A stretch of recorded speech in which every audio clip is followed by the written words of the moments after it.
Operation Sindoor வெற்றியை பொறுத்துக்கொள்ள முடியாமல் பாகிஸ்தான் தொடர்ந்து இந்தியா மீது தாக்குதல் நடத்தி வந்தது. அதற்கு இந்தியாவும் தக்க பதிலடி கொடுத்து வந்தது. இதனால் இந்தியா பாகிஸ்தான் இடையே கடந்த சில நாட்களாக சண்டை தொடர்ந்து வந்தது. இந்த மோதலை முடிவுக்கு கொண்டு வர அமெரிக்கா தீவிரமாக முயன்றது. இதற்கிடையே இந்தியா பாகிஸ்தான் இரு நாடுகளும் போர் நிறுத்தத்திற்கு ஒப்புக்கொண்டதாக அதிபர் ட்ரம்ப் தெரிவித்துள்ளார். ஆபரேஷன் சிந்தூரை இந்திய ராணுவம் கடந்த மே 7ஆம் தேதி நடத்தியது. பாகிஸ்தானில் இறங்கி அடித்த இந்தியா தீவிரவாத முகாம்களை குறிவைத்து தாக்கியது. பாகிஸ்தான் மற்றும் பாகிஸ்தான் ஆக்கிரமிப்பு காஷ்மீரில் உள்ள 9 தீவிரவாத தளங்கள் மீது இந்தியா தாக்குதல் நடத்தியது. இந்த தாக்குதலில் சுமார் 100 தீவிரவாதிகள் கொல்லப்பட்டனர். இந்த தாக்குதலை கண்டு பொறுக்காத பாகிஸ்தான் இந்தியா மீது தாக்குதல் நடத்தி வந்தது. கடந்த 2 நாட்களாகவே எல்லையில் முக்கிய நகரங்களை குறிவைத்து இந்தியா மீது பாகிஸ்தான் தாக்குதல் நடத்தி வந்தது. முதல் 2 நாட்கள் பாகிஸ்தான் ட்ரோன்களை இந்தியா வீழ்த்த மட்டுமே செய்தது. ஆனால் நேற்றைய தினம் பாகிஸ்தான் மீது இந்தியா இறங்கி அடித்தது. பாகிஸ்தானில் உள்ள சுமார் 6 ஏர்பேஸ்கள் மீது இந்தியா தாக்குதல் நடத்தியது. இதில் பாகிஸ்தானின் ரேடார் அமைப்புகள், பாதுகாப்பு அமைப்புகளை இந்தியா காலி செய்தது. பாகிஸ்தான் இந்த தாக்குதலை சற்றும் எதிர்பார்க்கவில்லை.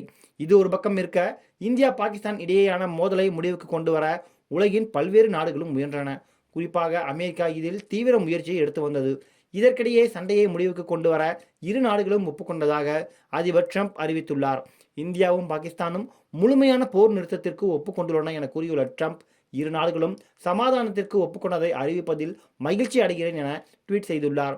மேலும் மிக நீண்ட பேச்சுவார்த்தைக்கு பிறகு இரு நாடுகளும் ஒப்புக்கொண்டுள்ளதாக அவர் குறிப்பிட்டுள்ளார்.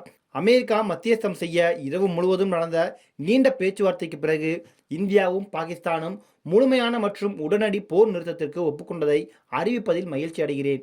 இரு நாடுகளுக்கும் வாழ்த்துக்கள். இந்த விஷயத்தில் அனைவருக்கும் நன்றி என தெரிவித்துள்ளார்.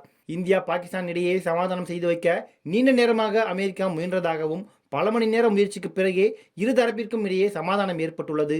பாகிஸ்தானின் தாக்குதலில் இந்தியாவில் அப்பாவி மக்கள் பாதிக்கப்பட்டு வந்த நிலையில் போர் நிறுத்தம் என்பது மிக முக்கியமானதாக பார்க்கப்படுகிறது. பாகிஸ்தான் துணை பிரதமர் மற்றும் வெளியுறவு அமைச்சர் இஷாக் தர் வெளியிட்ட அறிக்கையில் கூறியுள்ளதாவது: உடனடியாக போர் நிறுத்தம் செய்ய இந்தியாவும் பாகிஸ்தானும் ஒப்புக்கொண்டுள்ளன.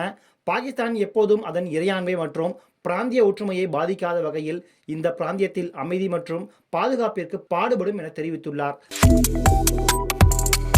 Subscribe to One India and never miss an update.